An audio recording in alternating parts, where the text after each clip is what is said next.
empowerment JAX. True Black Essentials is a retail opportunity to bring Black businesses under one roof where every product on every shelf in every aisle will be Black owned and Black produced by people all over the world. Statistics show that the $1.3 trillion of spending power that we have as Black people can easily be turned into each Black person having $2 million if we were to shop Black for 2 years. So True Black Essentials will launch an e-commerce store on November 1st, 2020, but we will open up brick and mortar stores in Atlanta, New Orleans, Charlotte, Houston, and Jacksonville, with the very first store opening in Atlanta, June 19, 2021.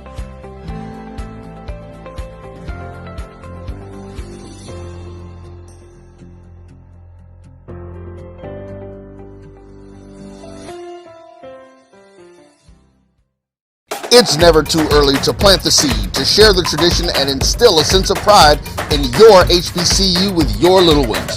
HBCU Pride and Joy Children's Boutique helps you share your school spirit with a wide selection of adorable kids apparel and accessories officially licensed from your favorite HBCU.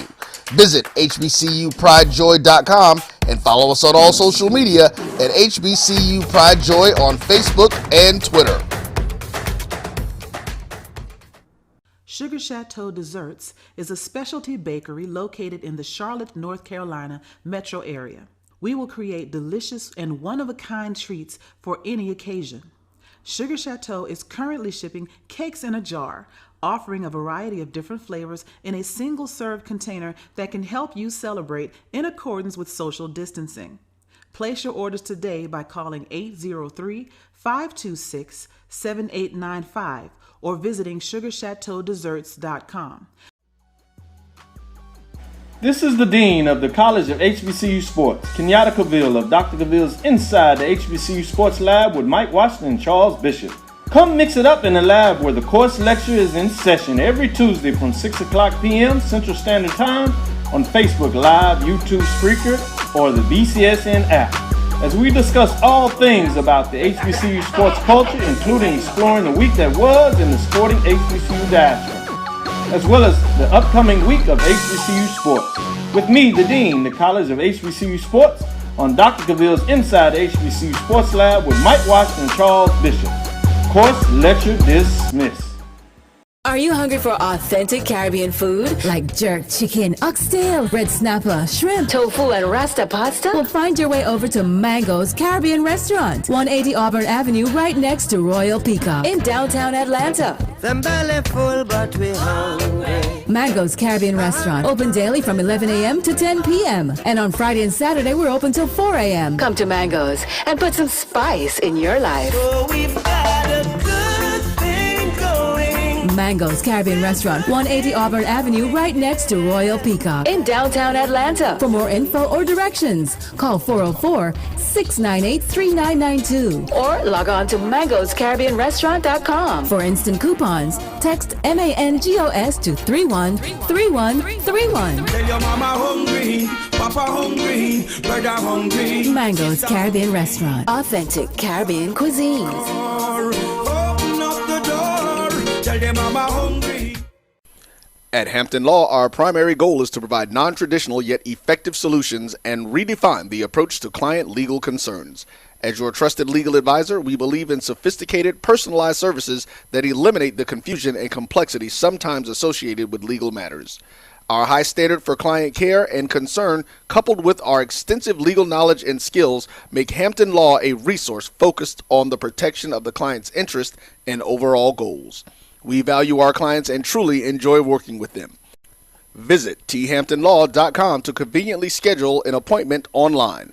Tamika Hampton Esquire, 1631 Rock Springs Road, Suite 336, Apopka, Florida, 407-494-1471.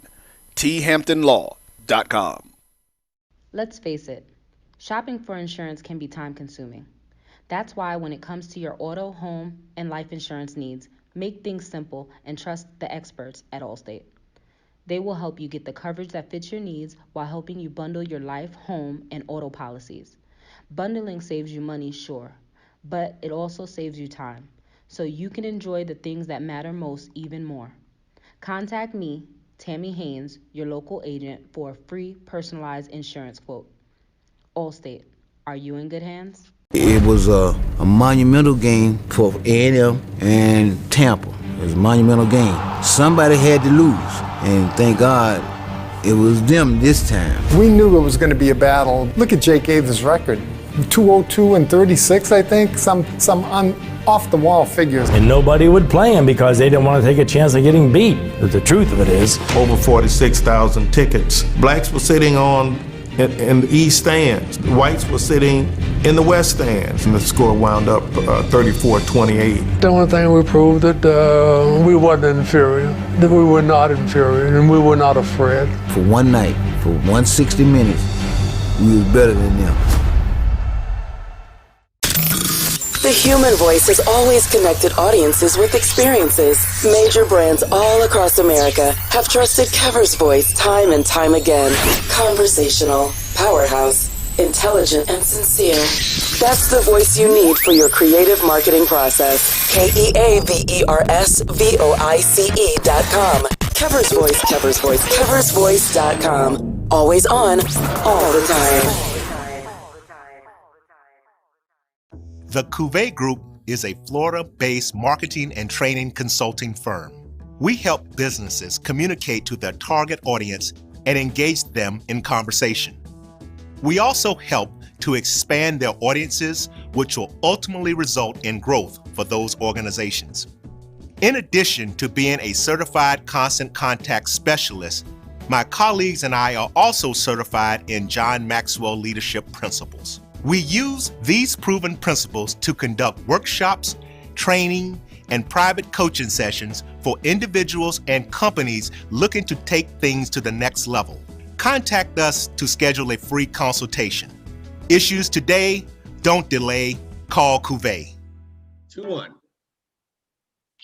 Good day, good people. Once again, you've got the grumpy old nerds in your ear. As always, it is I, Uncle John, the dirtiest of the grumpy old nerds, eating his snack and packing on the protein for those pectorals he's chosen to show us tonight.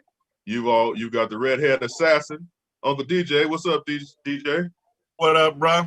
See that two-tone I got going on? Got that two-tone. Careful now. We don't want the women to fall out. We want to keep our audience. Thank you, sir. And as always, behind the ones and twos, we've got Uncle Roy. What's going on, Uncle Roy? Hello. All right. So, as always, I would be. What's wrong? No, go ahead.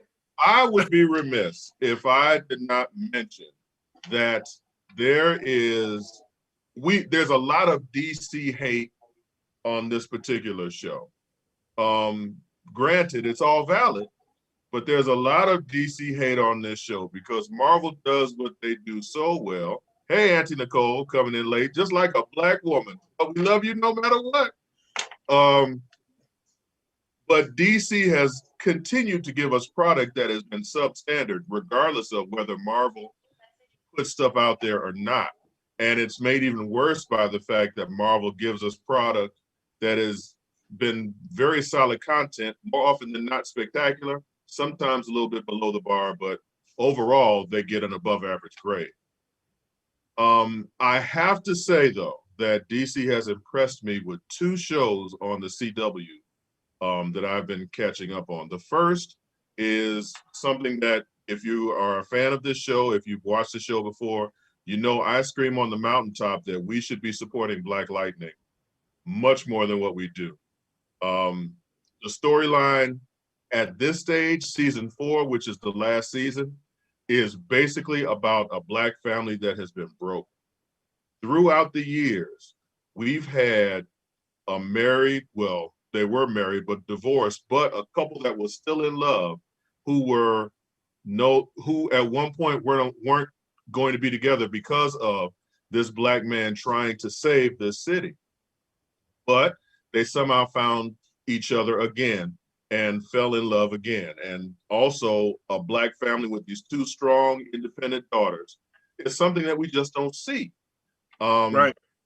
And then to have that brother be the principal of a high school an Olympic champion and a superhero. I mean, that's just, everybody wanted to cosplay that they were from Wakanda and go to the movie theaters and see Black Panther. Right. But where is the line to see this show every week, which is giving us not only a Black superhero, but a Black superhero that's more grounded in reality than Black Panther ever was. Okay? Right. So this show now is showing us the ramifications of this Black family giving their all to everyone else. You've got the ramifications of a Black man being a father and a husband, but his best friend dying and him coming to grips with the fact that what he's doing may not be enough. I don't know about you, but that thought hits me on a damn daily basis. You've got a Black woman who is the matriarch of a family, who is one of the best that she is in her field, struggling with being that career woman, being the best at her field, and trying to raise 2 daughters, and trying to also be a hero in her own right, and the struggles that she's having. You have one daughter who is struggling in her career to be a doctor and be someone who saves people, not only being a doctor, but also being this superhero that she's been given the birthright by her father. You've got another daughter who has superpowers, may be the strongest of them all, and is now looking around like, college? What do I need college for? I'm a superhero. I'm probably one of the most powerful people on the planet. Why should I have to go to college when I already know so much? So me personally, I am pleading with, if you are anywhere within the sound of my voice, check out Black Lightning, because as with all most superhero stories, there will be redemption at the end. We know that they will end up on the mountaintop, but to see them struggle with the consequences of what they've been going through, I just think that story is solid, phenomenal, and we should be checking this out en masse. I'm sure I said that correctly. My next thing, and this show caught me by surprise. I watched Superman and Lois, fully expecting to hate it. And I was just like, okay. Special effects for TV aren't bad. Yeah. Superman and Lois as a relatable couple, okay. 2 teenage sons, one is the All-American, which you expect. The other one who is goth and is struggling with psychological issues. Oh, snap. That's actually, again, something that's a little bit more, that brings that story down a notch and brings it and makes it relatable to us who are watching. And to top it all off, Lex Luthor is Black. Come on, man. Hey now.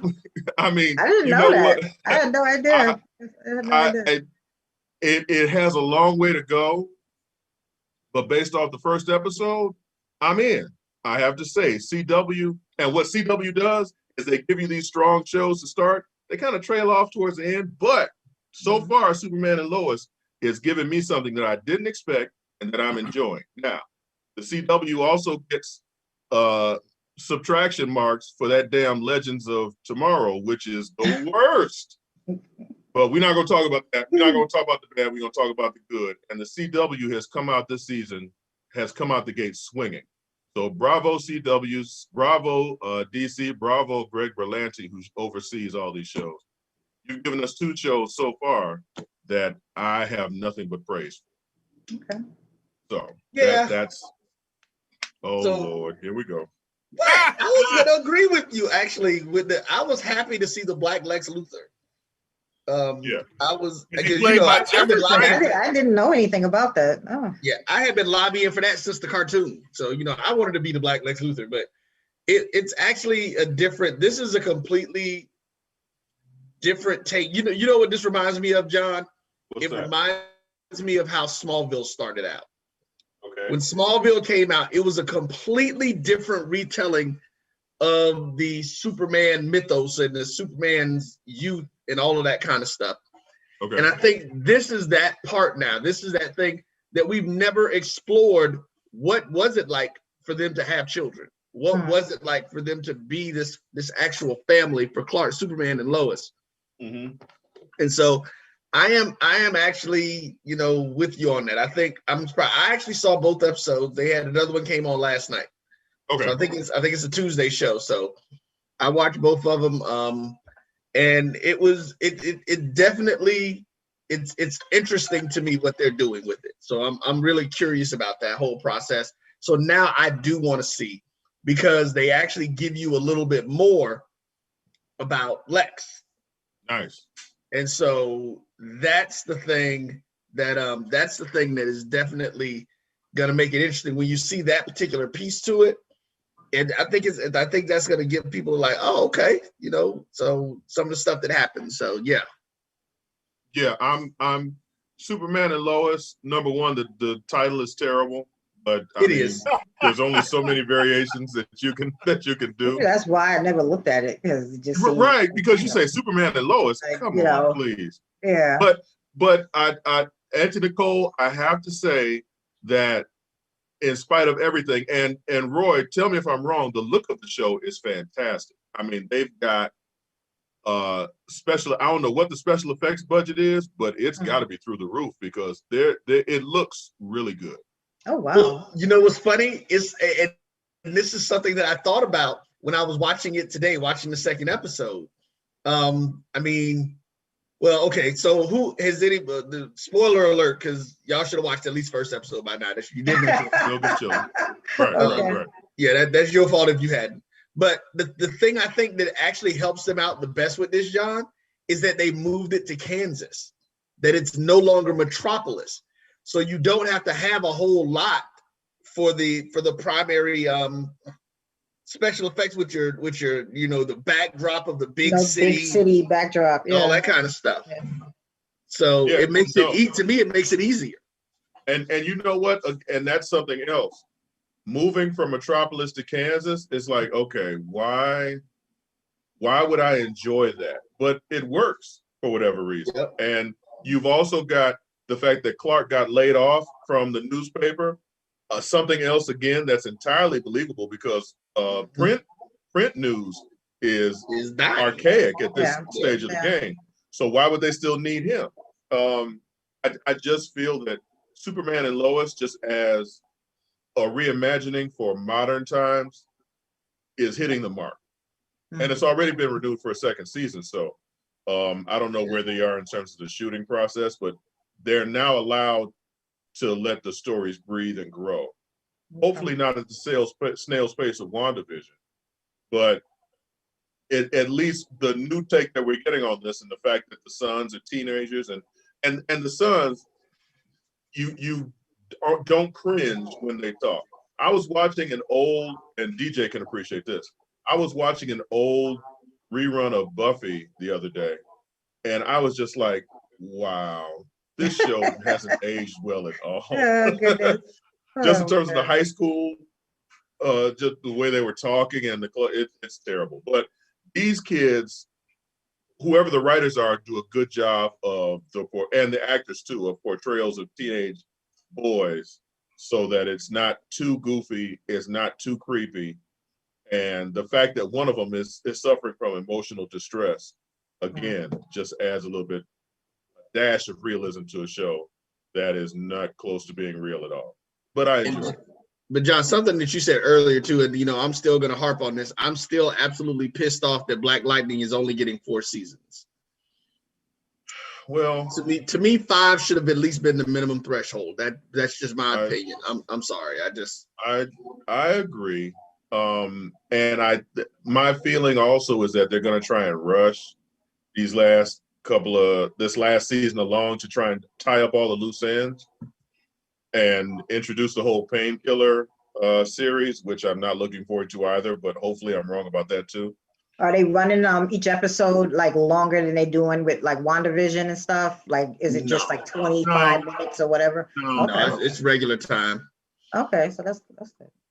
So I mean, it's still and I guess it also because I follow China Ann McClain on social media, and she has always talked about she wanted to leave the show after this season anyway. I kind of see where her character arc is going. So is that Thunder? Also, no, that's Lightning. The younger. That's Lightning. Yeah, the youngest one. Okay. So you can kind of see, if the show would have continued, you can kind of see where they would be going with her character anyway. Okay, my question is, even from an actress standpoint, where the hell is she going? She just doesn't want to do it anymore. The older we get, because I'll put it to you like this. I've always been enamored by Hollywood and the fact that it's a lot small. Hollywood always seemed like a high school to me. And that everybody knew each other, were dating each other, interacted with each other, and most of them didn't get along. There are certain cliques. Right. It just seems like she's to the point where she's kind of tired of that, which is interesting, but also understandable because she's been working steady since she was a little kid. I mean, true. I'm just saying, like the one constant, in Hollywood, and it depends, maybe after, a certain amount of years, especially being young, you think it's one thing and you're like, okay, I got this opportunity. And then after doing it for a few years, you might be, your eyes open to whatever and say, you know what, this ain't me, or whatever, because to be honest, I mean, her character's pretty much like her real life. If she's like, you know what, I'm done. Because even her character's like, you know what, can I just kill everybody and be done with it? Maybe it's a situation of typecasting. They don't want to be typecast, or what I've always found interesting and why Hollywood is a different universe in and to itself. If any of us were to find a job that paid us decent money and we knew it was there and we didn't have to go searching for another job, we would ride that horse until the brakes fell off. Right. And it just seems like there are some actors who are so into their artistic integrity that they're just like, you know what? I've played this character long enough. I think I'm going to go on to other endeavors. Well, that's cool, but you don't know where your next paycheck is coming from. Right. And it's like the common man is just like, hey, man, I need that steady paycheck. Or whether you work for someone or you're an entrepreneur, you're trying to ride that gravy train. Right. And I again, Hollywood being its own universe unto itself, there are some who are just like, you know what, I'm not trying to be a part of this. Also, Hollywood's real sleazy, and I get from what I've witnessed on her social media, she's just kind of sick of that whole process too. Okay. I don't know what's been going on with her or what's happened. Yeah. One of our guests says that she is very talented. I mean, she is talented. I do like the character. I do like the actress. But she says she's very talented. She also sings and writes. So it may be she's like, you know what? Let me strike while the iron is hot. People at least have an idea of who I am, and maybe I can get out there and pursue a totally different career. It could be contracts too, because like certain people with certain shows, you can't do other things outside depending on how your contract is written. You know what I'm saying? You can't do other things because technically anything that you become successful under, like with certain jobs I've had, you sign actual contracts and where, let's say you invent something or so on, that's now the intellectual property of the company I work for because I still work for hire. You know what I'm saying? Right. So it could be a situation like that she wants to be quote unquote a free agent so that she can start pocketing probably more of her own money than possibly, handing things over or something like that. I can see somebody doing that with Marvel because they get you in and they're trying to do something. But this DC we're talking about, really? It's still a franchise, man. I hate to say it like that because you have to remember one of the things about the Painkiller, and this is going to be the interesting piece to it. One of the things about the Painkiller show is that Lightning and Thunder were supposed to be prominent in his show. So that was the whole interesting thing. It's like, well, okay, it seemed like they were going to have you engaged for a little bit with it. So, but again, we're talking from the aspect of people who, we're not a part of that whole atmosphere. Right. And she's been doing this since she was damn near out the womb. So, I mean, because she's worked for Tyler Perry. She's done movies with Adam Sandler. Well, she what was it, about 20 years ago when Idris Elba's first thing, I think, that really brought him onto the big screen to people with Daddy's Little Girls. Yeah. She was in that. She was the baby girl, if I'm not mistaken. She's in House of Pain too. That sitcom. No, okay. Okay. Is that a sitcom? Yeah, I I didn't mean watch that she's one. been in sitcom. I mean, she's had her own Disney Channel show, Ant Farm, and I know this because I have daughters who are fans. She's the bomb. Then she's the bomb. I mean, yeah, she's super talented, and when she was announced as being one of Jefferson Pierce's daughters, I was like, oh wow. If you notice, in seasons prior to this, if you notice, she's like second under Cress Williams when they roll the credits. Ah, okay. And you know, it was funny. I wasn't familiar with her at all. So I wasn't either, actually. I didn't realize that she had the Disney stuff. Okay, now it makes sense. She's angling to get to Marvel. She's trying to get out of DC and their garbage stuff. I forgot she was with Disney. Yeah, she's trying to get back to Marvel. Well, I mean, she's been in. Tyler Perry might be trying to sign her exclusively. Well, they've got the House of Pain now. The House of Pain aired for a while, then it dropped off, then it went to another network, and now it's back on TBS, I want to say, and she's back on the show. So I don't know. Oh, is it? What? Yeah. Oh. I can't say that I ever was a giant fan of House of Pain. I just. Well, we all know how our relationship with Tyler Perry on this show. Not to say that we wouldn't work for you, Tyler, but yeah. Yeah, that's all I'm gonna say about that. Yeah. But I mean, it's just, it's good to see someone who has some integrity about what they're doing.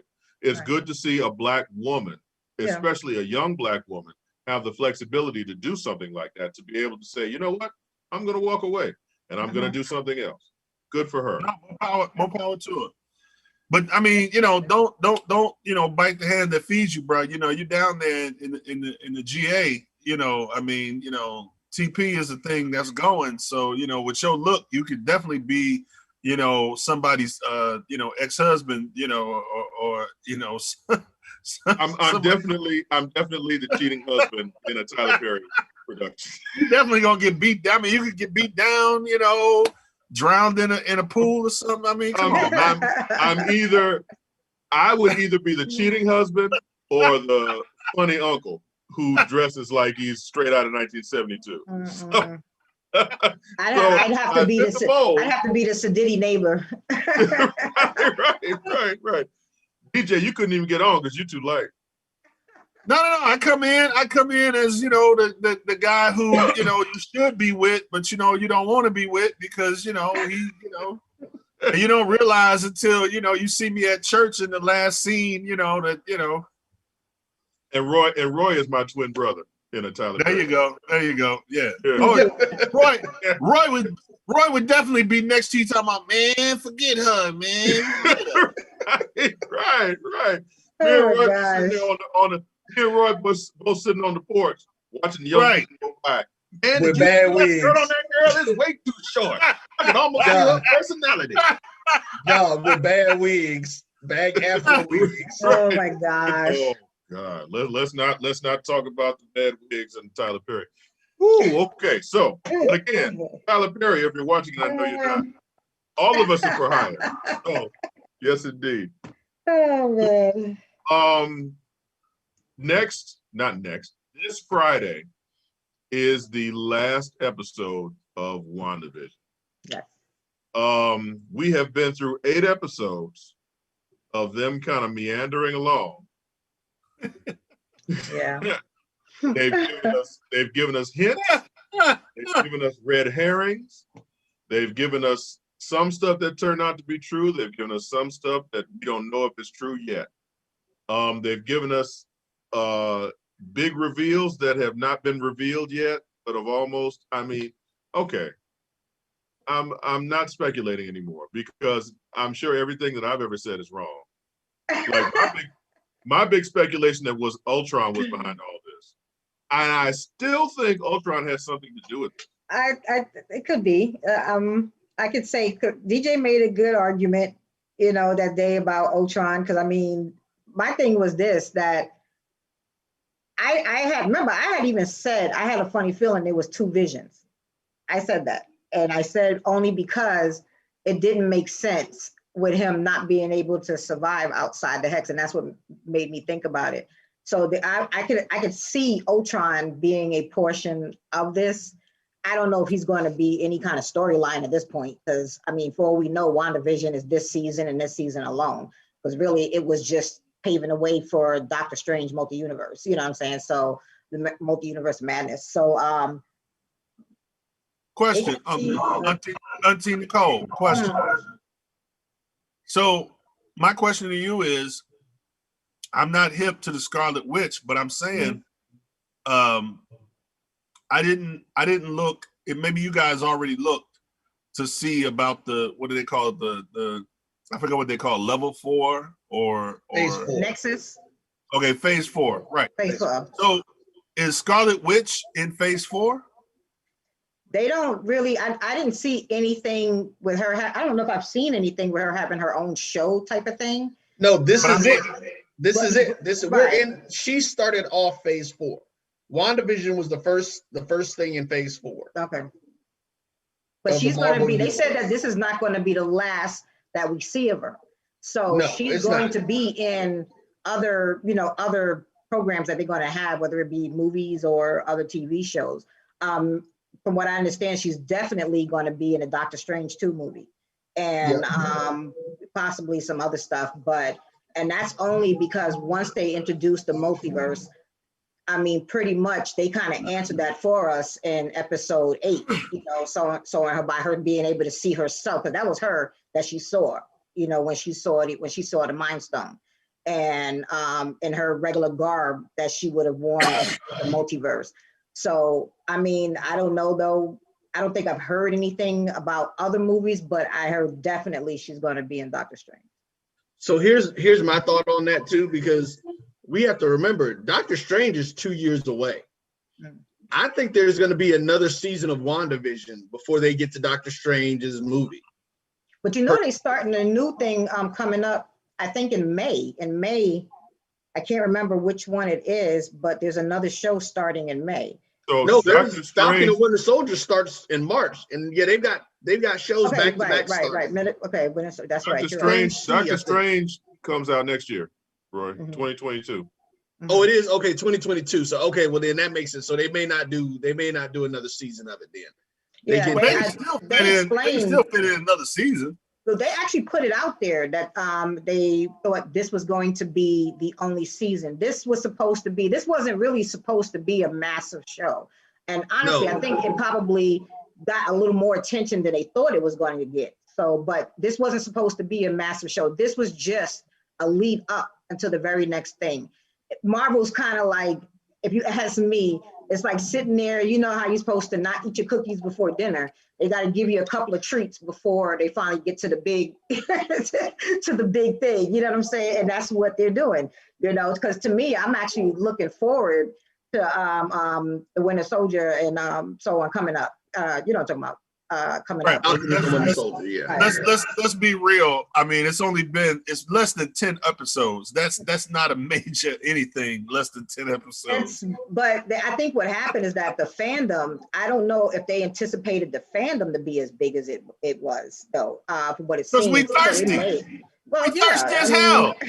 Definitely right. You're right. Yeah. But I mean, they may decide to do something. Maybe they even may decide to do a short made-for-TV movie or something, you know what I'm saying, on Disney or whatever. But this was supposed to be the only season for this the last I heard. Ooh, I ain't got shit on Uncle Percy. That's all I gotta say. I ain't got shit on Uncle Percy. Not a damn thing. Oh, goodness. Uncle Percy comes in. First of all, he shows us his law office profile picture.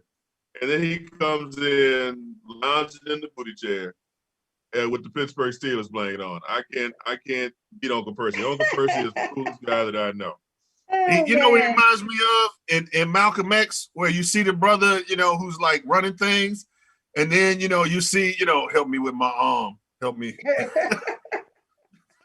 Oh my gosh! It's. Oh, go ahead, John. So. With WandaVision, okay. So we've got one last episode. Mm-hmm.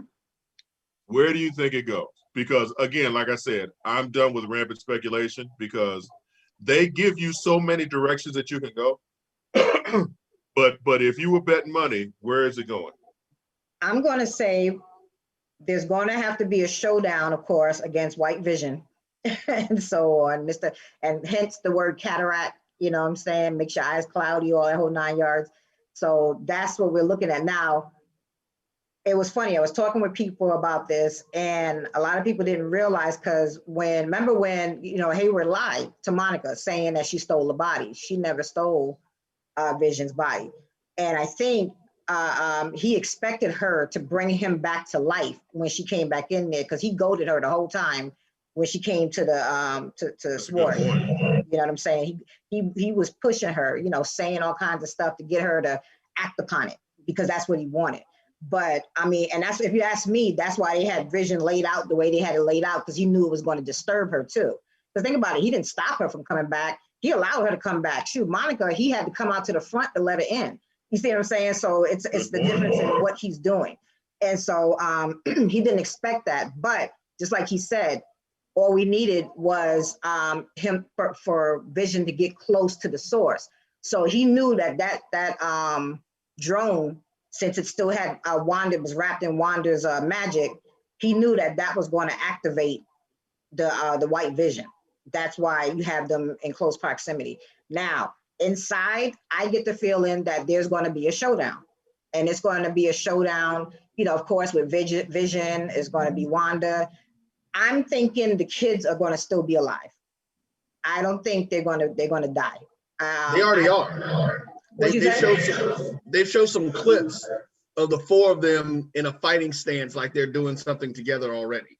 Right, but what I'm saying is a lot of people is expecting them to die or be out of the show for this last one, because the comics put it that way. Because remember, the comics take the kids away, because basically Agnes kills the kids basically and send them back to Mephisto, because technically the kids were made with Mephisto's essence, basically is what it is, because they're just manufactured.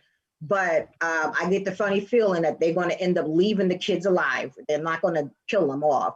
And I think it's going to be all or nothing. So you're going to get Monica into it, and then you may even get Agnes into it as well. Because if you notice one thing I was looking at, remember when Monica came busting through the wall when she was in the spacesuit? And when she was looking at the energy, when her eyes turned blue, that energy was all purple. So if you ask me, I get the funny feeling that Agnes has had to piggyback on Wanda's magic in order to control some things within the hex. And that's the only way she can do it. That's why the whole time in episode 8, she's jealous of Wanda, because she is like, how the hell are you sitting here having magic on autopilot? It's like no effort for you. And I've had to spend years and years and years of doing a damn magic trick from turning a bug into a bird, you know what I'm saying, type of thing. And so, and such. And if you ask me, I think, because I don't think Wanda will be able to save herself against all the extra magic and the White Vision and stuff, so on. So she's going to have to side with Wanda, which technically in the comics, she is a mentor of Wanda and so on. But Wanda is still, if you ask me, she's still stronger than Agnes, because she's definitely, you know what I'm saying, she can create stuff out of nothing. You know, think about it. She recreated Vision. She recreated vibranium. Okay, that is something in the ground of Wakanda. You know what I'm saying? For her to sit there and turn around and create Vision. Vision is living and walking with vibranium. Remember, Hayward was tracking Vision inside the hex because of his vibranium signature and so on. And because of that, that means Wanda can literally sit there and create something like that. So to me, you know, she could sit there, she could bring it down, but she may end up taking the whole world with her. Wow. Well, you know what? After that dissertation, I think it's time for a break. Oh my gosh. And let's go to a commercial. And when we come back, we'll come back with our counter theories to that sermon that Nicole just preached. Have you had your Earth Blend coffee today? At Earthblend Coffee, we take pride in offering you the very best of beans across the world, blended and roasted to perfection, giving you superior quality and satisfying and flavorful taste. Experience the world in one cup with Earthblend Coffee.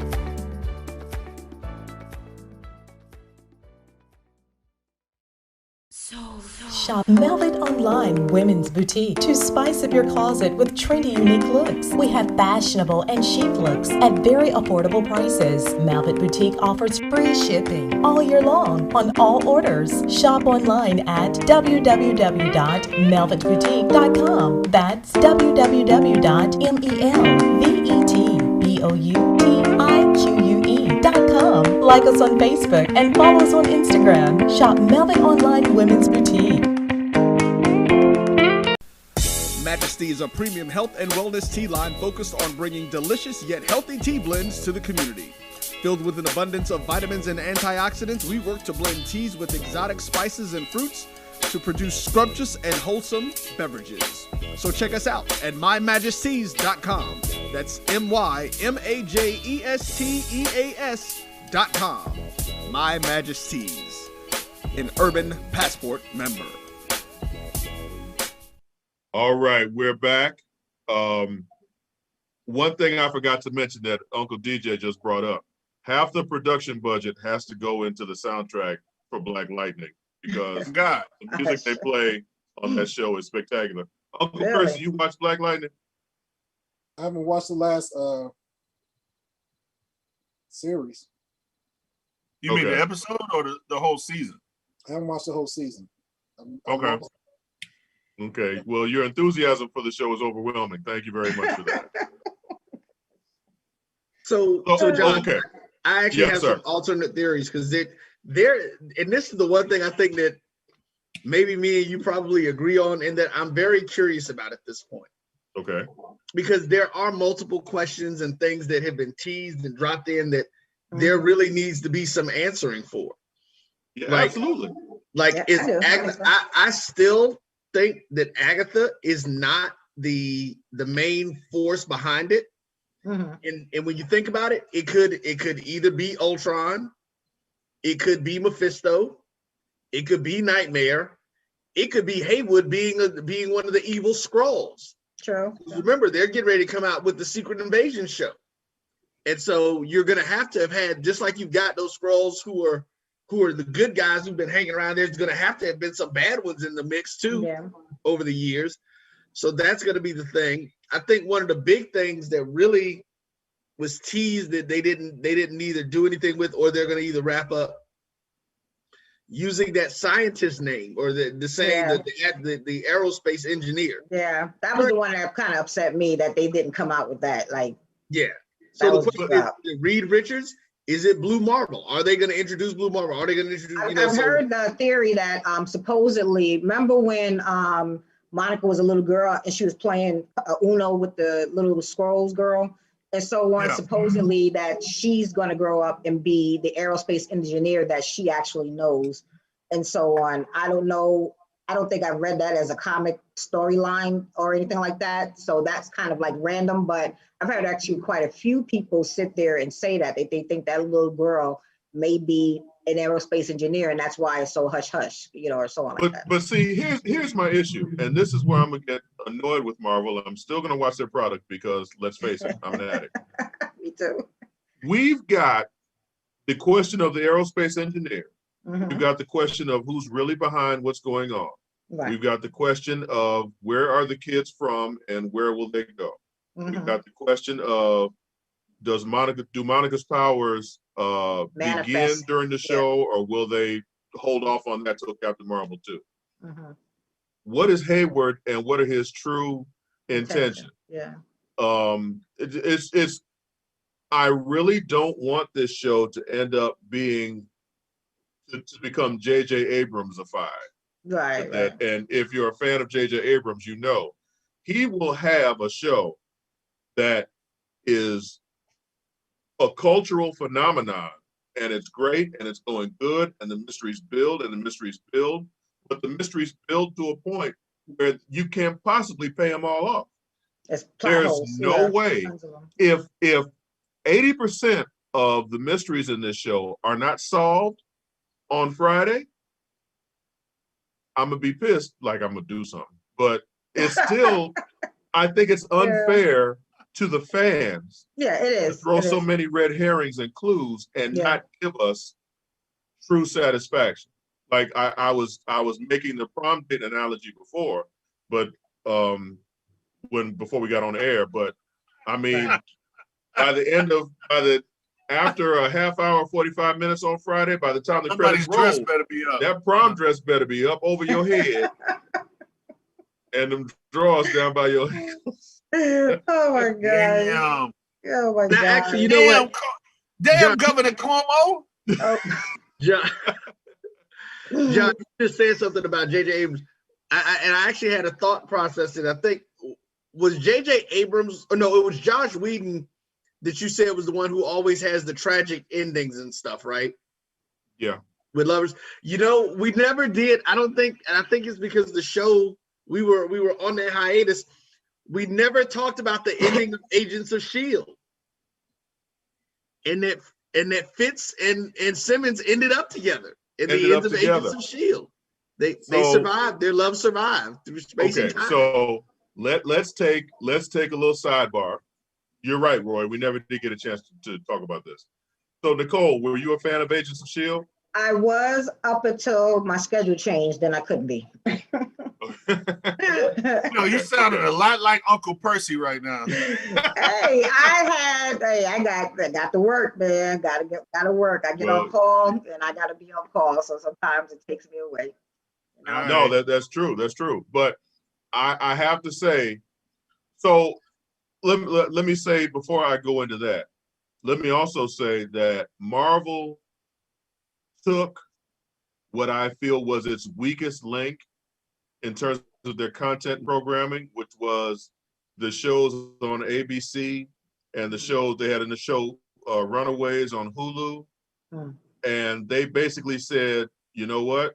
We're just going to take everything, snatch it all up, and maybe pretend like it didn't happen, maybe not, and then rejiggle it so that it fits into our true plans. Because, you know, Marvel Studios wasn't a part of Marvel TV when they first started showing the TV shows. So, you know, all the Netflix shows and all the ABC shows and Hulu, part of the advertising was that they tied into the Marvel community, but they really didn't. Well, no, they tied into the movies. The movies just didn't tie into them. Right, exactly. So you've got a case where a show like Agents of S.H.I.E.L.D., which started out really silly, but then actually became pretty solid, you would want them to mention something about them in the films. Like, I thought it would have been a real dramatic point at some point for any one of the Avengers to roll up on Coulson and be like, hold on, you're alive. So, right. And for me, and again, I can complain about this all night and day, but I'm still going to watch everything Marvel puts out. Well, one of the things I noticed with Marvel is that they may not go into the storyline because what they're doing is keeping everything meta and doing what they call nods to stuff, but they're not expanding on it, which some of these nods are fan favorites. You know what I'm saying? You know, you bring in somebody like Pietro, you know, that was a troll. That what Marvel did, that was basically a troll. What they did, because he was not from Fox Universe and he wasn't from the MCU. So this was just some random person that Agnes got that happens to look like Pietro from the Fox Universe, you know what I'm saying, to sit there and bring him on. And that's the kind of stuff I think Marvel is doing. They feel that it's almost like they're feeling we don't have to go into it. What we're going to do is pay our respects by doing a nod to this and a nod to that. And that's really what they're doing. They're not going to expand on a lot of stuff. I mean, I've seen shows like that and it drives me nuts because I'm like, okay, so you bring up this major plot point and that's it. You don't even talk about it no more. You don't But are they really not going to take advantage of the fact that they got Evan Peters from the X-Men universe and got him to play in WandaVision? And do you really think that the way Marvel does things, there's no way that they just said, you know what? Bring Evan Peters in here and let him play Quicksilver. even though they said at some point, Agatha's excuse for using someone other than Aaron Taylor Johnson, whatever that man's name is, is that, you know, his body is full of bullet holes in another continent. And he was across the sea, another area. Well, But and the other thing is a is reason Marvel's too tied into continuity to have Evan Peters just say, you know what? Yeah, let's do Evan Peters and fuck with the audience. So because see, here's the other thing you have to remember too. She can't create that. One of the things was he's dead. Yeah. So she can't bring people back to life. She can't do what Wanda did. That was one of that's the other piece to it. So I agree with you, John, that there has to be more to it though than just them than they wanting to bring this character in for her to be like, oh my gosh, it is. Because remember, when she looked at him, she knew who he was supposed to be. Right. She just said he looked different. Right. No, I got you. Wanda knew exactly who he was supposed to be. Mm-hmm. Well, so DJ, you were going to say something? No, I was going to say let Uncle Percy get some. Go ahead. So go ahead. So Marvel did buy back. Marvel has the X-Men and everything, right? That's true. Yeah. Yes. So don't you think maybe that's what it really is this Marvel's just saying, we're gonna throw you this out here because you know he was from the Sony side. Now here, we're just gonna bring him in here and say, here you go, as a we're letting you know we got everything back. We're getting everybody back. But that's what I mean. That it's like a troll. It's like just kind of it's fan service is what they're doing. Like and we got the X-Men back, so don't. So absolutely. This is a little taste. Absolutely. Let me just because I miss everything. And I apologize because some of us have to work. You know, all of us have to work, man. I'm gonna say, we just sit here waiting on this show every Wednesday. I'm sorry, I forgot. But being the back things are, this whole JJ stuff that's coming out, I mean, I can't afford a dog, but other than that, Oh my gosh. So let me ask. So in the last episode, when they basically explain, is Wanda not? She's not a mutant, right? Is she actually? Right. No, they said she is not a mutant. They have not said that she's a mutant at all. No, they said she's a witch. Well, hold on. Right. So when they did the flashback when she was back from what was that? From Sokovia. From Ultron. And she walked in there, and there's Loki's staff, and she was the only one that could absorb the Soul Stone. So, well, actually, her and her brother, right, and her brother, which means so what? They're not mutants. So my question is, what, John? I mean, so is she not a mutant? Well, I'm just trying to understand. I guess I'm trying to understand what was the big thing about the Soul Stone and them not being mutants. What's that about? It was just simply because the way I heard it explained is because remember, this is just probably one portion of a universe that the Soul Stone recognized. And the fact that she is a Nexus being, she is the one constant along every world or universe that you could create. She will always be Wanda Maximoff, the Scarlet Witch. Okay. So the Soul Stone would recognize that. Mind Stone. Mind Stone. Yeah, sorry. Mind Stone. Okay. So the Mind Stone. So she has a direct connect to the Mind Stone, correct? From what it sounds like, yes. Well, no, see, that's not okay. So that's not the way I looked at it. No, her power and stuff is brought from that. Remember, that is what she used. No. See that, and no, that's what. Okay, so this was the discussion we were having before, and Agnes actually even said it in the thing. The Mind Stone did not give her powers. Right, it amplified. It healed her powers because she had it. And remember, Agnes was even saying, she was like, wait a minute. How did you and your brother survive these 3 or 4 days sitting here looking at this thing? But she realized what had happened is that Wanda, as that young witch, instinctively used her magic that she didn't even know she had at that point. Because remember, that happened to them when they were like kids. They had to be like 9 or 10 when that happened. But that's the same question that Ultron asked too. Remember, Ultron asked that very same question. Like, how is it that you guys, he said, oh, so now I see why.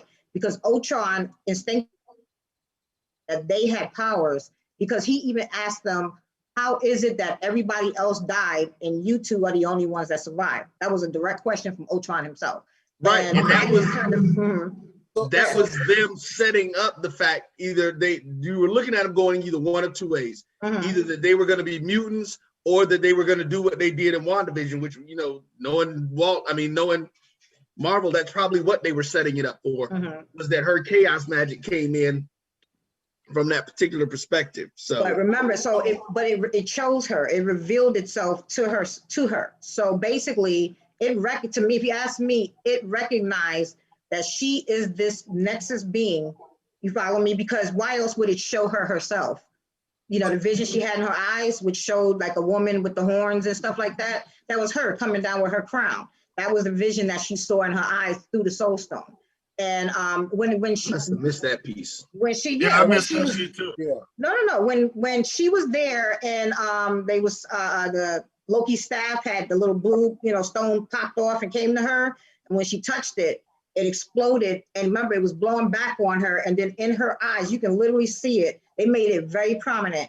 In her eyes, you can actually see her. Yes, you could see her with a crown and everything. That is the point that I'm trying to make. It recognized that she is this same person throughout all these universes. Wanda Maximoff is a Nexus being. She is this witch. That's why Agnes made it such a big deal. Like, you are supposed to be a myth. You are supposed to be, you cannot exist. You are doing chaos magic. You are this, even Agnes understood there is she can't even believe that someone like Wanda exists, that she can create something out of absolute nothing. And no one else can do that. And that's why Agnes is after her, but she wants that magic for herself. So at this stage of the game, because we still don't know, she could still be a mutant. They could try to tie in the mutants.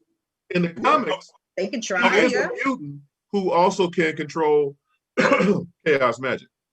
Okay, hold on. Let me jump in for Uncle Percy. Come on, Uncle Percy, because you had your hands out for a long time. So all I'm saying right now is, so when she created Vision, she was using the Mind Stone power. She wasn't using her own power. No. Because hold on. Because when she did create it, it wasn't red that came out of her, it was yellow.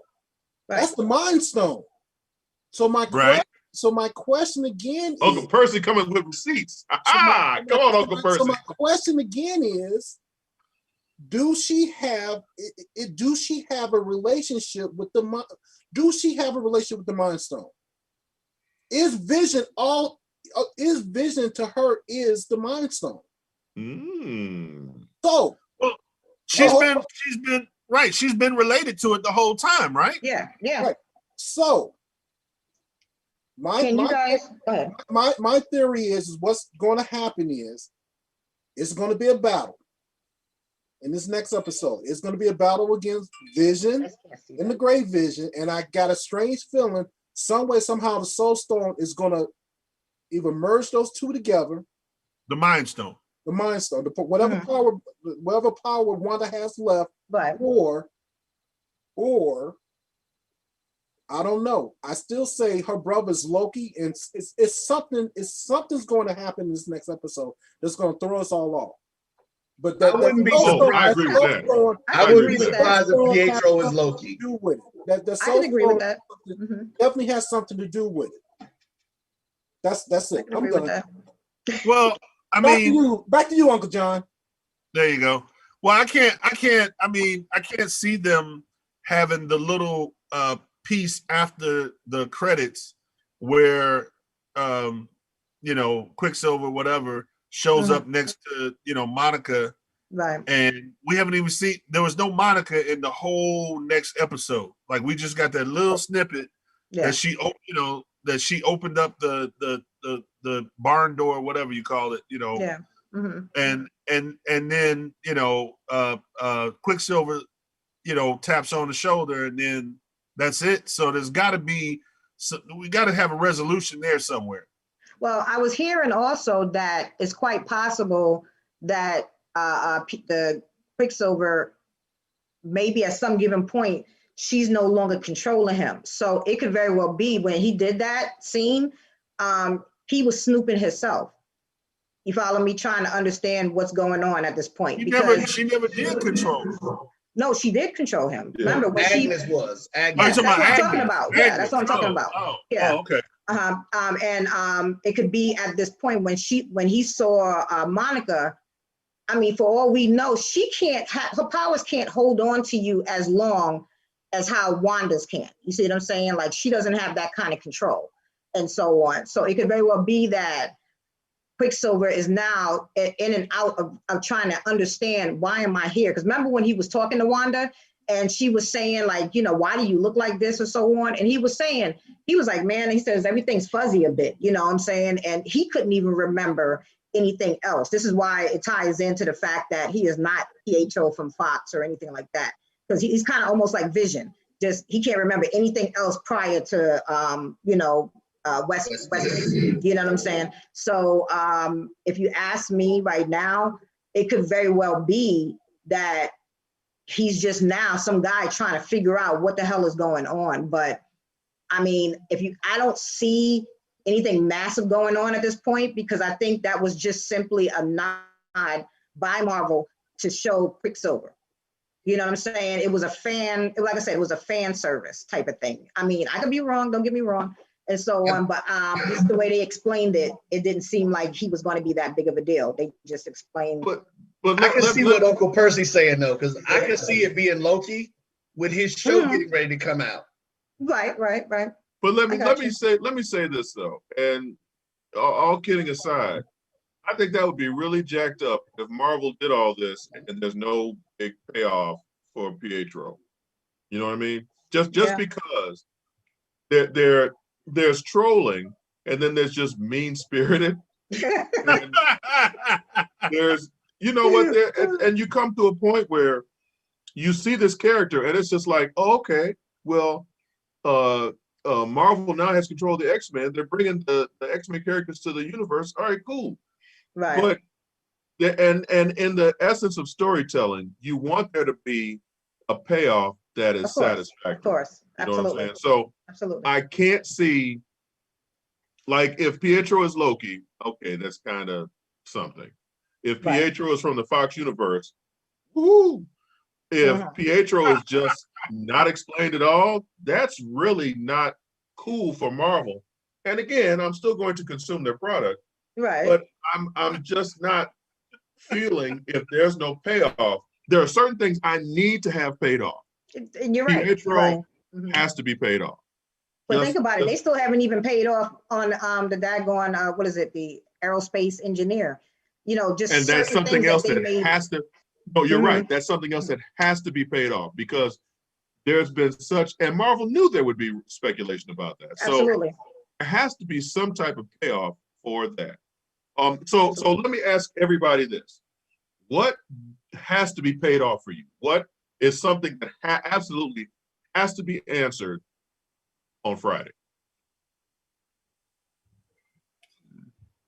Anybody? This thing. I guess I'll go first.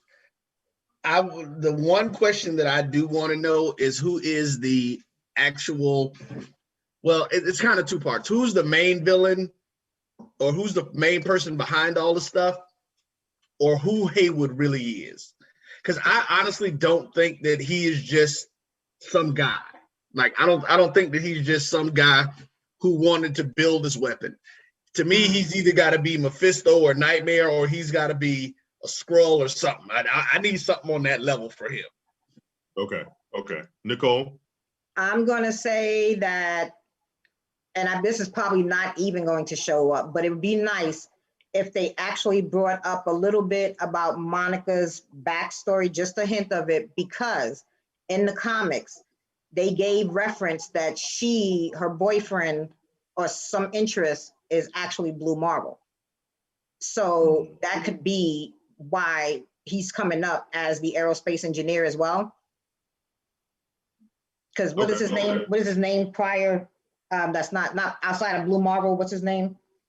I forgot what his real name is. Yeah, well, he's the one he's the second one that everybody kept thinking was going to be the aerospace engineer. Right. And I was hoping that was going to be the case, that they would bring that in, because then hopefully Monica's powers would be expounded on, and maybe we would see the beginning of when the Blue Marvel gets his powers. Okay. Uncle Percy. You know what? I really don't know. You know what? I don't think we're gonna find out everything on Friday, to be honest with you. We're not. I don't think so. No, they're not going to. I really think that I don't think I think it's gonna be a season 2. I really think it's gonna be a season 2 up to the Doctor Strange movie. They might. I think they're gonna tease us with Doctor Strange. Something's gonna come out, but since Doctor Strange, it's gonna be a cliffhanger. It's gonna be a cliffhanger. It's gonna be a cliffhanger, and they're gonna say, push us to come to season 2. We all gonna be pissed off, and we'll watch season 2, and it's gonna tie all into the movie, and then we'll be one big happy bunch of nerds on here talking about, did y'all see that? And that's it. So yeah. Can I just say one thing though? I did hear, and this is again in the rumor mill, that they may be doing a secret 10th episode that they haven't That's what Roy said. I did hear about that. Yep. All right. Uncle DJ? Oh, and by the way, his name is Adam Brashear, the Blue Marvel. Sorry. Yeah, gotcha. What I want resolved, very important, is that Kat Dennings is going to be in the second season, and they're going to show more Kat Dennings like every opportunity. That's just, for me, that's all I want. I can understand. I didn't know Kat Dennings was so thick. I was like, oh, so thick like her on this show. All right. They could have a clown outfit. Yeah, I said, hey, Kat Dennings. Biscuits and gravy. Oh my gosh. Well, my resolution, I tell you what, my resolution has to be how they get Monica Rambeau in that spacesuit, because she kind of thick too. Yes, yes. Kinda. And my resolution is don't put Monica Rambeau and Wanda together, because Wanda looks like a matchstick, and Monica Rambeau got all the onion in the world. Man. So, ending this particular segment on a sexist note. Let's go to another commercial, and when we come back, more rampant speculation. Oh man.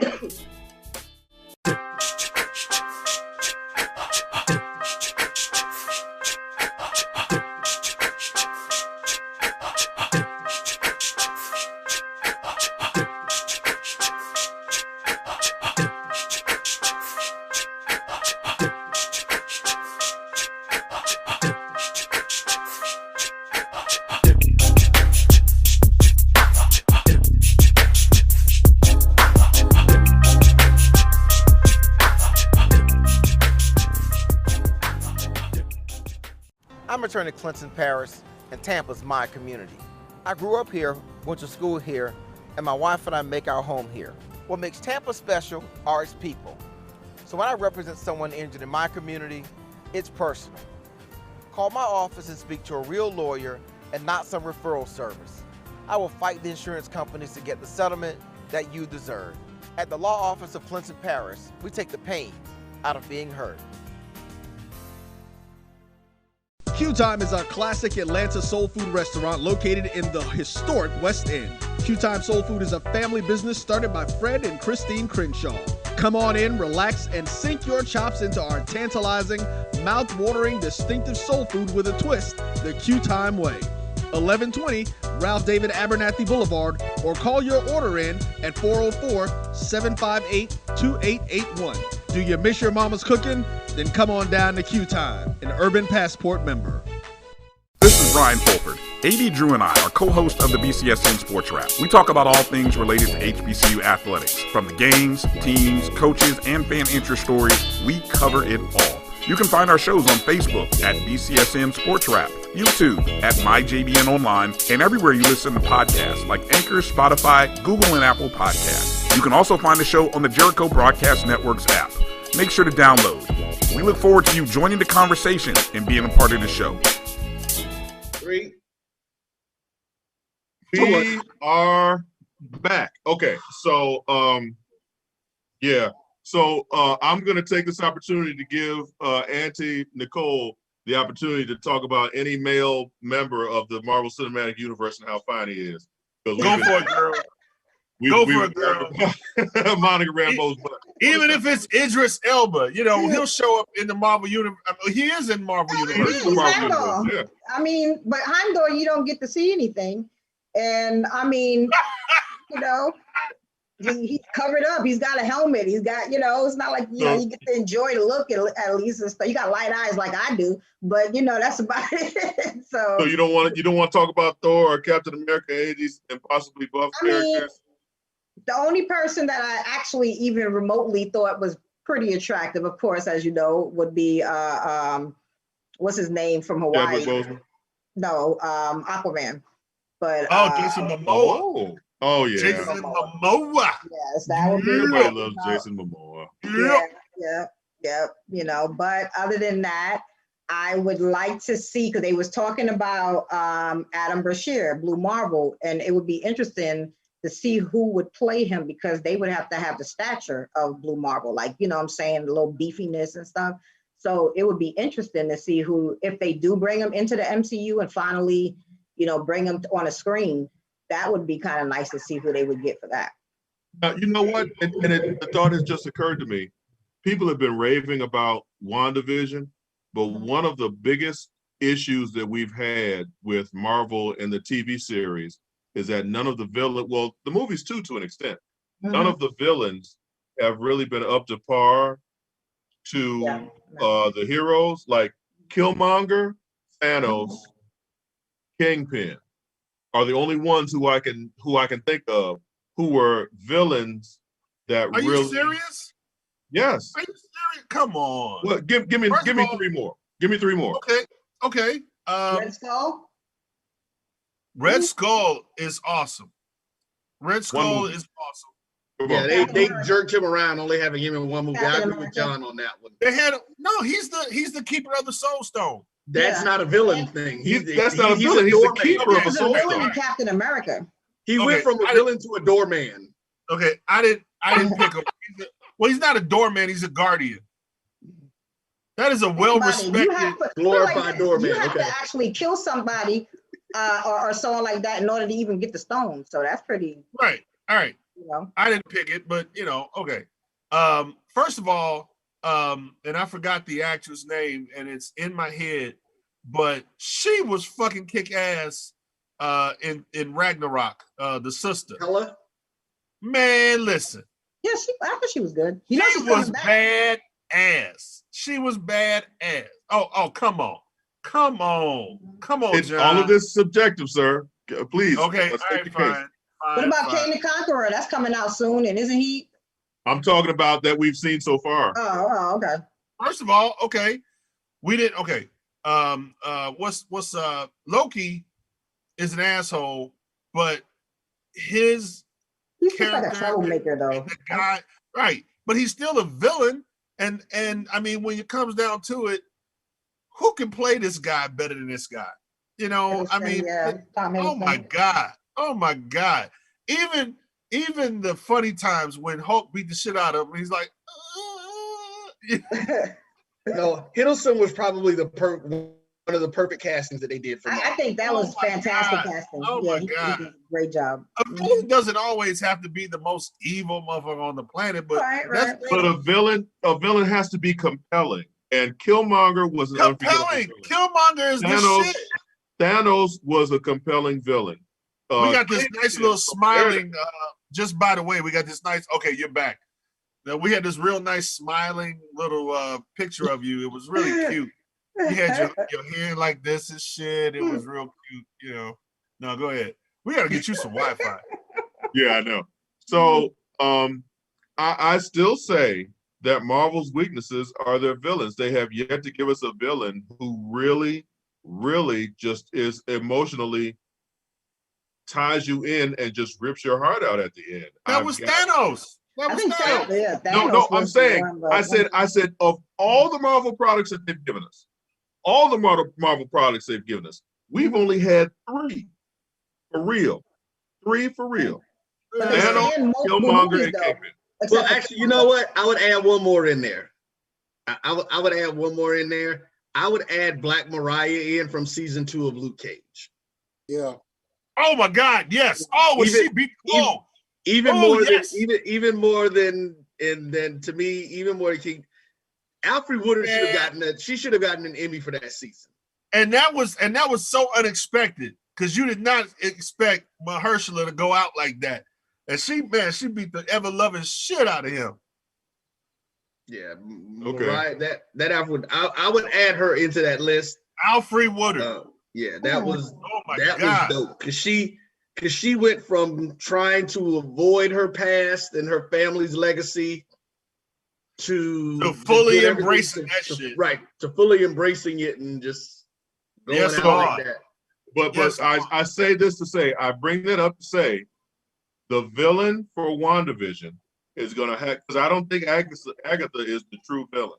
Yeah. Right. The villain for WandaVision has to be something. Well, okay, Ultron. Ultron was. I was going to say that. I was going to say Ultron because he actually, for all intents and purposes, it sounds like he could still be in and active. Like, Absolutely. He's not gone. His demise at the age of Ultron was purposely left ambiguous. I get right. But give me some. I still say that. How many more do you want? All of these films, with all of the films and TV content that we have, to only name 4 or 5 villains who really stick with you. Who was the villain in Ant-Man? Thank you. Who was the villain? Spider-Man, the Vulcan. Say it again. Spider-Man, not Homecoming. Oh, hell yeah. But the hell Vulcan. yeah. But the Green Goblin. Yeah. Well, that's not Marvel. Oh, my bad. Oh shit. You know what? Goddamn Sony. I don't care. They're part of Marvel now. Thank you. I don't care. I don't care who put the money behind it. It's still Marvel.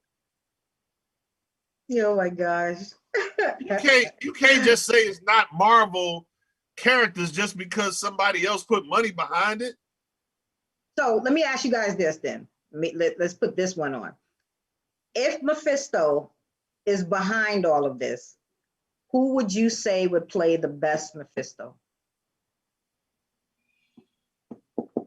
Wow. That's a good question. That's why I think the rumor was Ben Affleck. No. I mean, I did hear the rumor about Al Pacino, but I don't know, because that they said Paul Bettany, when he was talking about having a surprise guest, they feel like he was trolling people because he was talking about himself, dealing with himself and so on. But let's hope that's not the truth. But I have been trying to toss around, even in my head, who would play a great, basically, devil, saying, who has like a cunning, you know what I'm saying? I mean, it's something. I can't even think of someone who could really be that screen presence. Well, honestly enough, I know y'all gonna laugh me out, the motherfucker, but to be honest, I would love to see Nicolas Cage. We're not gonna laugh you out, but I need to mute your mic after that statement. Oh my god!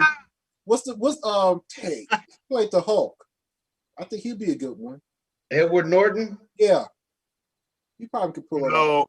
No, because he slept with Salma Hayek, and I ain't never forget him for that shit. Wow. Oh my gosh. Well, you know what? Now that Al Pacino is out there, I kind of see him as playing the hell out of a Mephisto type character. Yeah. But man, but does Mephisto have to do anything physical?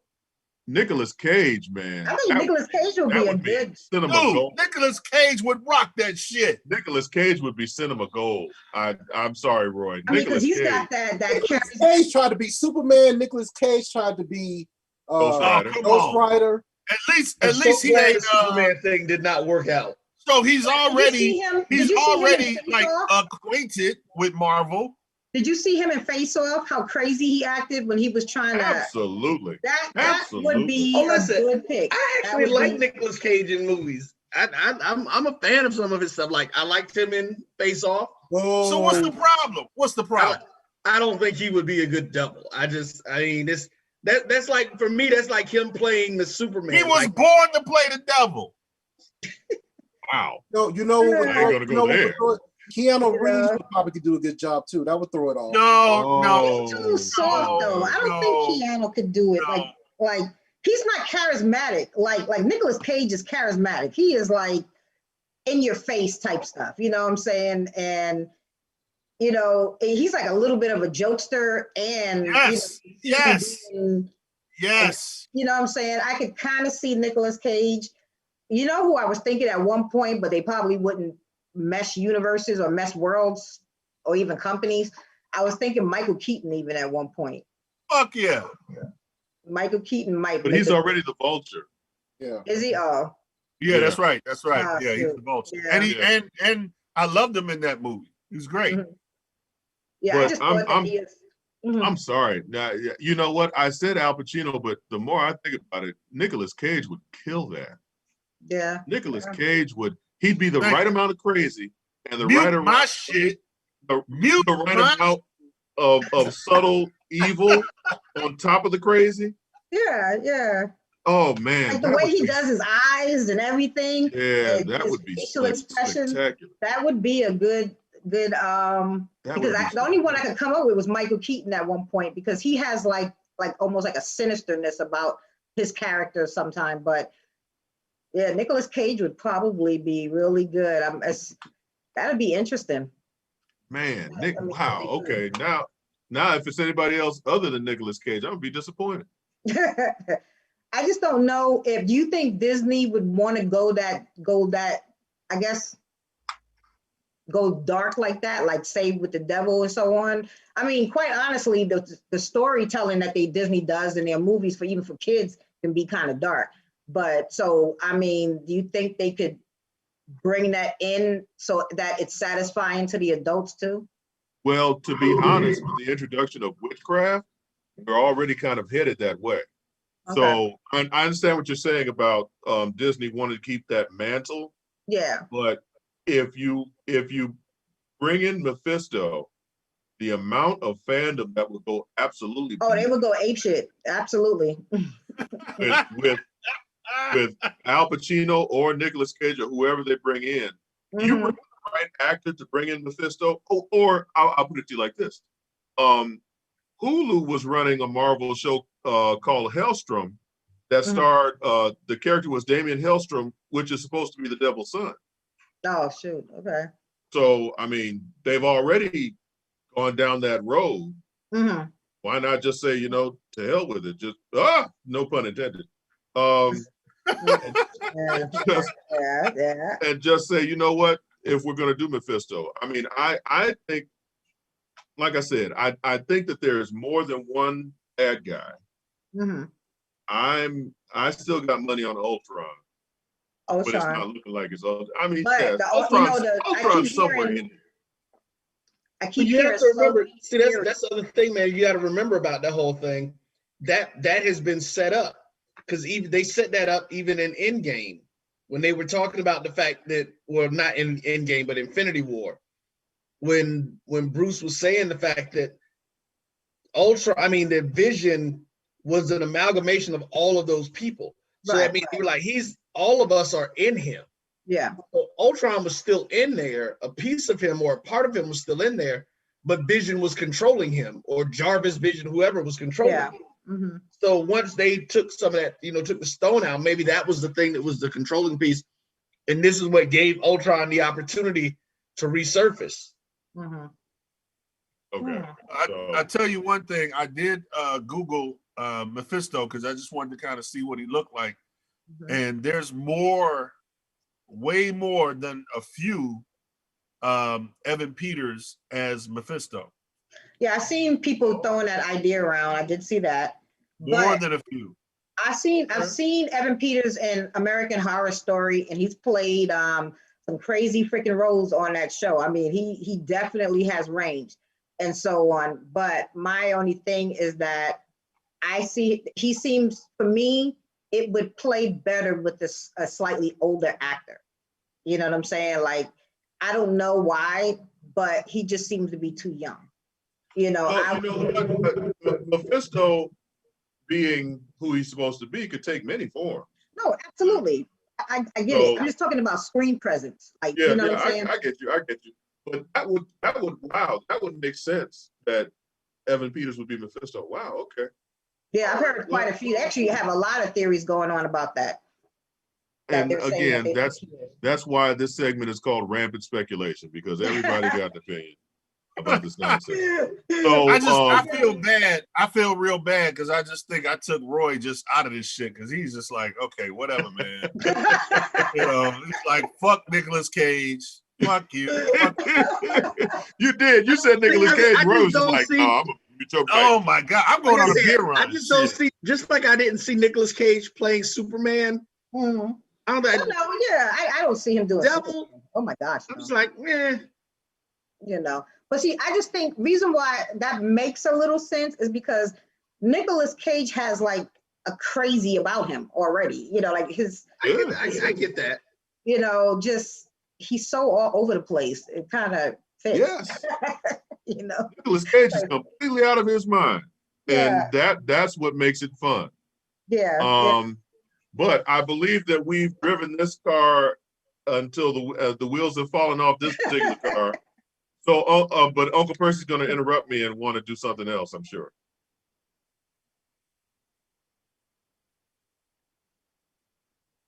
No. And this is the can I just bring up one point? Can I bring up one more thing? Remember when Agnes was, taking Wanda around on "This Is Your Life" type thing? You know what I'm saying? Yeah. And they got to the Avengers compound, and when she was sitting there talking to Vision, and Agnes was looking, and she acted like she wiped her eye. She was like watching, she just wiped her eye like she was crying, type of thing. I said, Catherine Hahn is a great freaking actress, man. That lady. Oh, absolutely. Absolutely. She, to me, is the breakout star of the show. I am very impressed with Catherine Hahn. Very, very impressed. Well, I think that's why they snatched her from because she was such a breakout with those with the mommy movies. What was it called? Or whatever. Bad Moms. Oh, wow. Okay. She was so hilarious. She stole those movies. Wow. And she's a actual, like, when you listen to the song, it's all Agatha. She's singing the hook on that because she's actually a musician too. Oh, she's phenomenal. So I'm like, wow, she, to me, the way she was carrying on when she was taking Wanda all around and stuff like that. I'm like, that's a good range right there. Yeah, they get All right. Well, Uncle Percy hasn't said anything to interrupt me. Uncle DJ, you got anything else? Are we done? I mean, I think we've driven this car and it's completely out of gas. Okay, so now watch, I'm gonna start and he's gonna say something. Watch this. So if you've been with us from the beginning, we appreciate you. Thank you for steady rocking with us. Oh, you might let me finish this time. Thank you for rocking with us. If you're new to the tomfoolery, please come back again next week because we do this every week. At this point in time, we plug whatever we're doing. Uncle Percy, you got something to plug? He's just gonna sit there and he's such an ass. Nicole, you got anything you got to plug? No, not today. Okay. Uncle Percy. Yeah. Uncle Percy. Yeah. Who do you think? You think they're gonna get Deshaun Watson coming to the Bears? Nope. It's all okay. Uncle Roy, what we got coming up on the network? Actually, what we're gonna do, we're gonna promote something for next week here Our boy Roddy Lewis is going to come and join us again. He's the gamer guy doing the gaming stuff, DJ. So we got somebody doing gaming. He actually creates his own. He actually created the Versus video game, but he also has a horror comic coming out next month. Nice. So we're going to be talking about that. So yeah, Roddy Lewis will be joining us next week on the show. Excellent. And Uncle DJ, what you got for us? Work. All are such asses. As Uncle Percy promotes Pringles on his lap. Oh my God. All right, so I guess that's it. Thank you all for joining us this evening. Wait a minute, hold up. See, I told you he's an ass. What, is that man? a chip? Is that a chip? Yeah, it's a chip. Is that wait a minute? Is that the cheddar cheese sour cream? What is that? No, this is just barbecue. Oh, okay. What, Percy? Nothing. Well, while he's chewing, you guys have to watch. Just to stop the show. You have to watch the Amber Ruffin show. I'm telling you, this sister. Okay, out of all the late night, there's just Black History Month is just ended, but Black History is all year long. Amber Ruffin. You got all these white guys doing late night, and Amber Ruffin has her own show on Peacock. And if the world was, right side up like it should be, she would be the funniest thing on late night if she wasn't relegated to this, this Peacock side, B-side, whatever. Yeah. And for nerds like us, her sense of humor and her genius intelligence is so phenomenal that you just have to watch at least, one episode just to get it, just so you can see, what she presents. I'm pushing her and I'm pumping her because if you have to see it for yourself, like you absolutely have to see it for yourself and then make your own. And then, like this whole, like these 5 or 6 screens we have, it'll be like that old commercial, because you'll tell 2 friends and so on and so on and so on. I'm telling you, she's that good. Cool. She is. Yeah, actually, I agree, Uncle DJ. And again, she's on Peacock, and if you get a chance, she does a bit on White History Month that is actually spot on. That is spot on. Gosh. And I love it. I love it. Okay, well, that's it for today. Next week, we have what's the brother's name again, Roy? Roddy Lewis. Ronnie Lewis, a gamer, guy who does his own games, has a horror comic coming out, and we will either be basking in the glory of or cussing out the last episode of WandaVision. Right. So peace and have you guys blessings. seen that? Just real fast. Have you guys seen that Geico commercial? Which tag one? team? Hell yeah! Oh, I love that commercial. Sprinkles. They do a tag team back again. Peace and blessings. Good night, everybody. Since 2002, Empowerment Resources, Inc., a nonprofit organization, has empowered more than 1,500 youth and adults in Duval and surrounding counties. Through its programs, Journey into Womanhood, Girls Mentoring, Life Skills for Teens, and Parenting Education Coaching. To get involved with programs, volunteer, or donate, visit www.empowermentresourcesinc.org. Follow us on social media, facebook.com/empowerment.resources and Instagram.com